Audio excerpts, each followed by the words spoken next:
Welcome to Tennis Spin, where we put our spin on your tennis. Today, we're going to be talking about cheaters.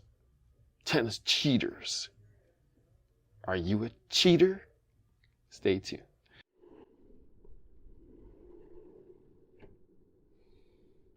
It's a wonderful day on the tennis court. A wonderful day on the tennis court. A gorgeous day on the tennis court. Won't you be mine? Can you be mine? Won't you be my partner? Good morning, boys and girls. Welcome to Mr. Tennis Spin's Etiquette. All right, coffee sponsor of today is Johnny J. Johnny J writes, thanks for the chat the other week regarding tennis footwear and New Balance. So my new buddy Johnny J works for New Balance as a designer. He's already working on some fresh foam Lav version 5s. And I'm like, we're not even on 3 yet. He's like, yeah, I know. So we're like years ahead of you. I'm like, okay, well, make it fit like the 1. And maybe a little bit of the 2. I haven't tried the 3 yet on, but maybe throw some of that in too. So we all got a good chuckle. But yeah, keep making them good shoes, Johnny. And great to meet you. Thanks for the hot, dark roast of this morning. If you want to be my coffee sponsor of the day, network is buymeacoffee.com/tennis spin. You want to hook up the channel and support the channel, super thanks is the way. Link is below. All right? Thank you so much. I'm not going to cheat myself out of this coffee, so I'm going to drink it first. No cheating on the caffeine there. All right, so we're going to be talking about cheaters, ways people cheat on the court, and how bad of a reputation some of you have as a bad line caller and a cheater. So I'm going to call in the cheater that never cheats, probably the Mother Teresa of tennis, Coach Rob here today. Wow. Okay. Yeah, we're going to save the tennis world together, Rob. Let's do it. All right. So let's talk about tennis cheating. I mean, you were a coach. I was a player. I was a coach, and we've seen everything. Let's start by defining the word cheat. I mean, because people, at least, that I've seen, they kind of skirt or stretch the rules. Bend them? Yeah, bend them, stretch them, however you want to paint them. Sure. It gets kind of, what do you call it? Unclear at times. All right, so a cheater is what, Coach Rob? Obviously somebody that's calling the ball incorrectly, intentionally calling them incorrectly, could be calling the score wrong, trying to take advantage of the situation right at hand there. Right. For most of you, you guys tried to do it the right way, and I commend you for that. But unfortunately, there are some bad tennis people in this world who consciously make bad calls, right? When you're not awake with the score, right? Maybe flip the scores around. Have you experienced that? Well, maybe you didn't know you experienced that, but experienced that.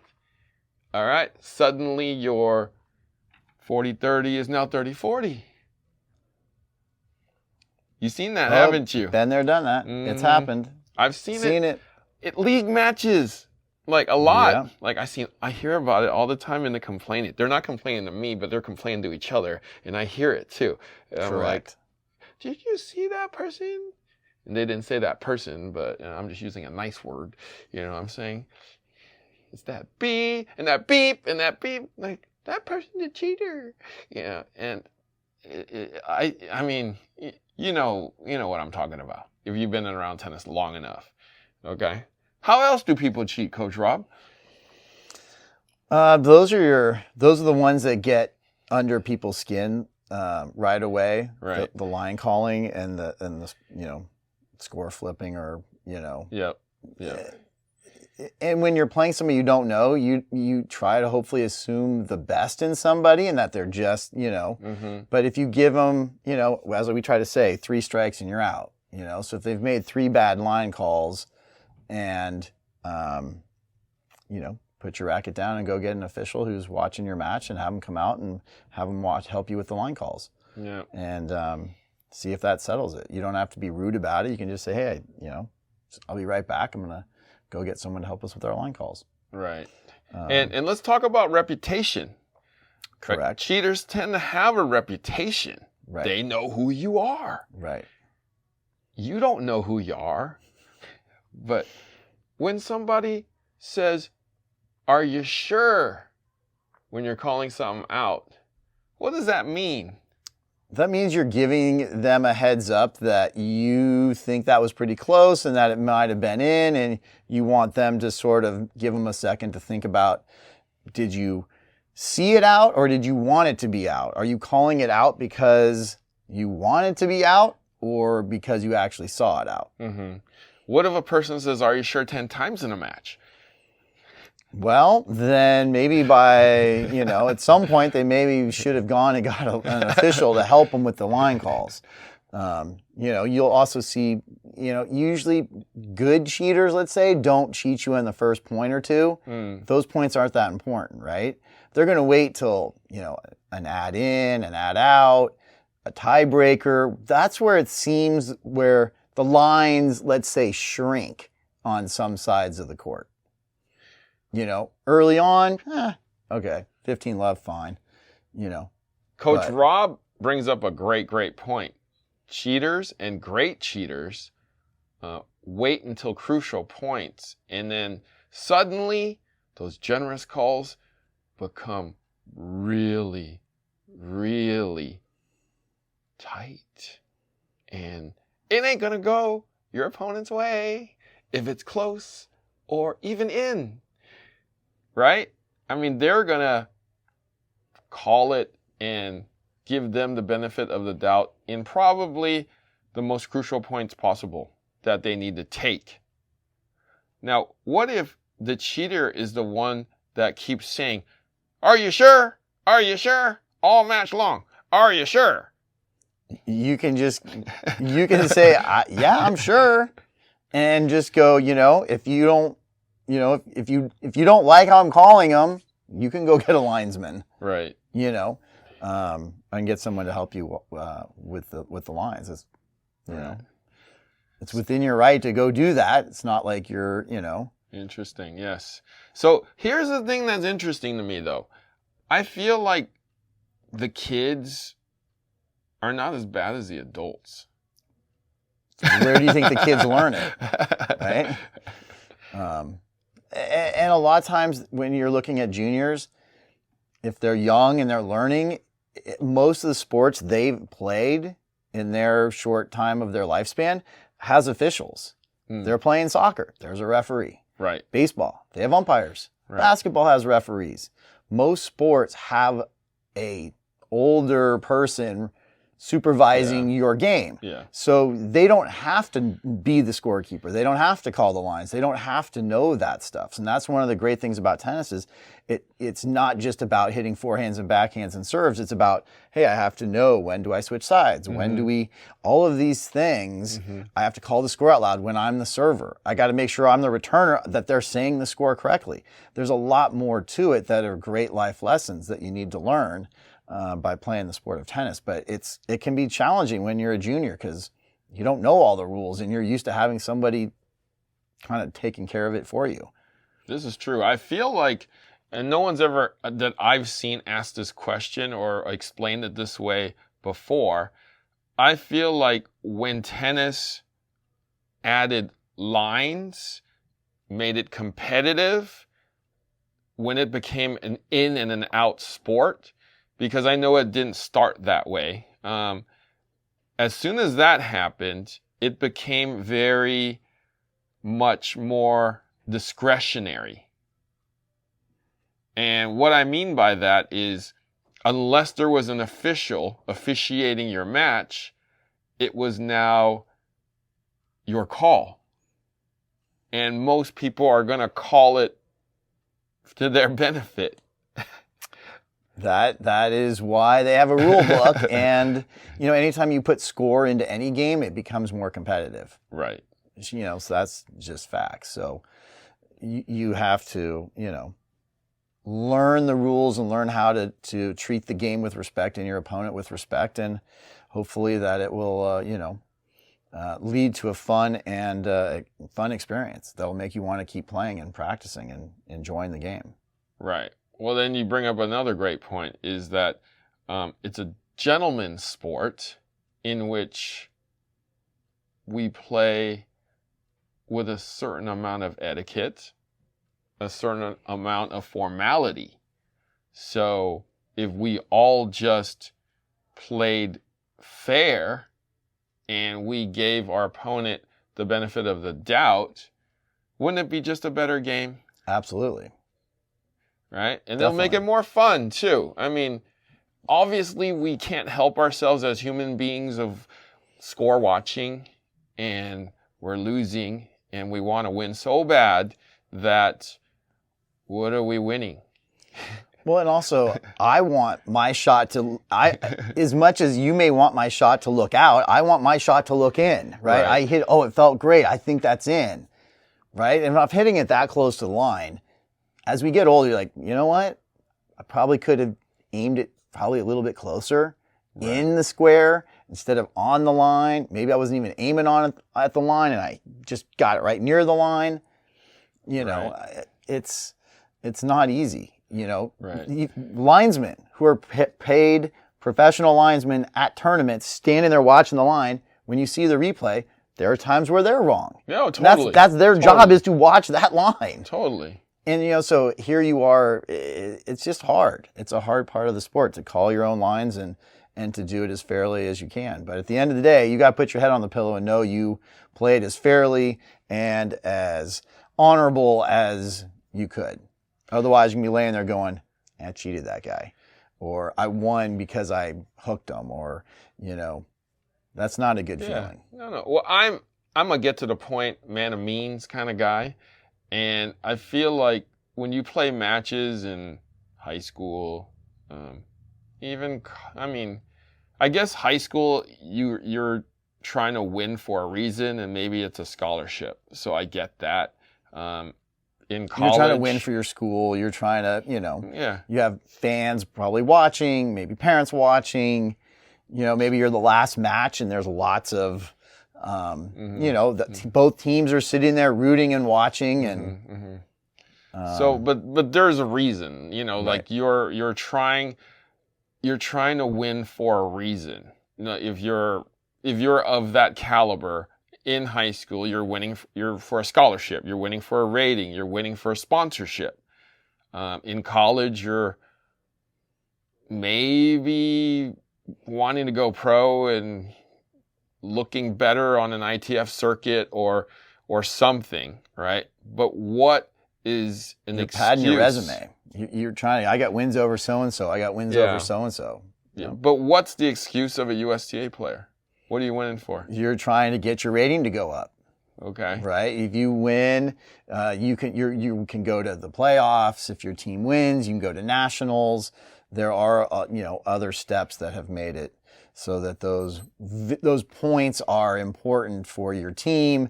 If you win, Harry, I'm the captain, and you won us a big match. Maybe you think I'm going to play you again in the next match. There's lots of different. That's first world problems, Coach Rob.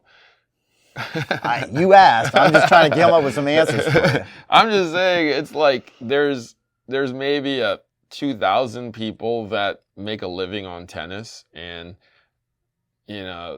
1,900 of them can't make a living on it, and 100 making a pretty good living on it. And the rest of the players out there are just playing because it's a fun game.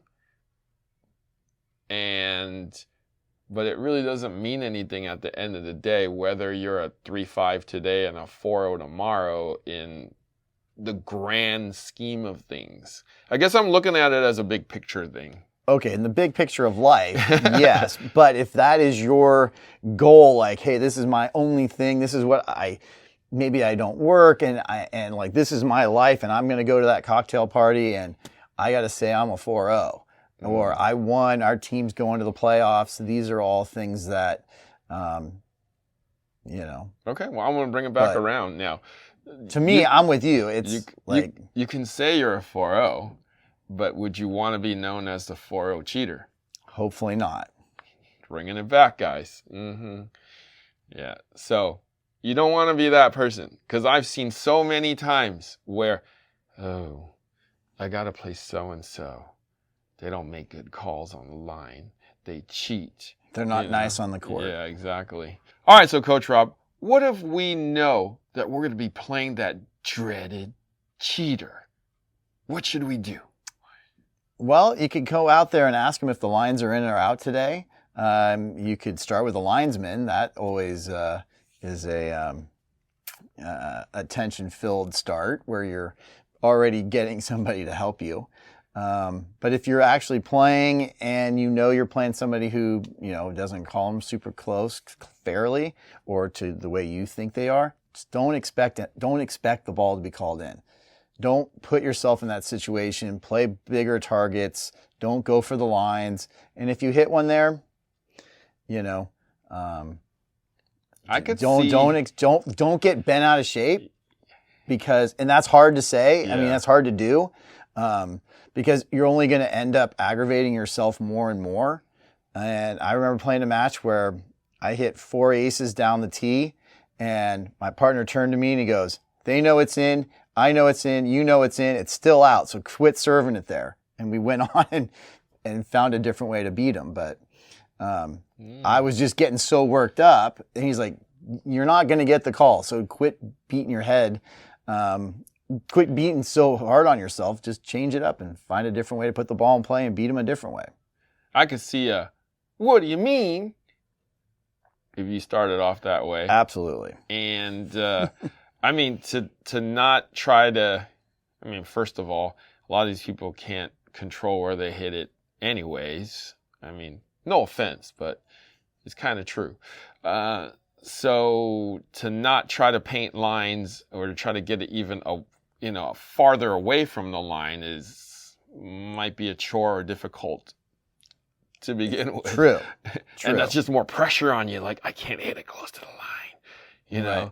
That makes the game not fun and, like you said, tension filled and stressful. Right. In many instances. This is why people leave the game. Correct. Absolutely. For sure. Or you get the people that go with the motto, if I can't beat them, cheat them. And hopefully that's not something, that then we cheat have to cheat. out there. That becomes a real bad situation. Because now you got 2 guys just like making horrendous calls. Right. Everything out. Right. All right. So what if you're the cheater? Well, if that's you may not have a whole lot of people to play with eventually, because no one's going to want to play with you. And need a partner. Work on giving the benefit of the doubt to your opponent. Don't have friends. Can't find a game. Look in the mirror. Mm-hmm. All right. So, guys, try to play fair. Try to play nice. I know it's a very tension-filled world out there on the tennis court. Okay? Not just on the court, but in the world in general these days. So at least let's make and keep our gentleman's sport a gentleman's sport. All right? All right? All right. All right. I feel like that parent is, all right? Want to thank my man, Coach Rob, for hanging out with me today and talking cheaters here. Thank you, Coach Rob. Sure. All right. Don't be a cheater. Play it fair. Thank you for watching Tennis Spin, where we put our spin on your tennis.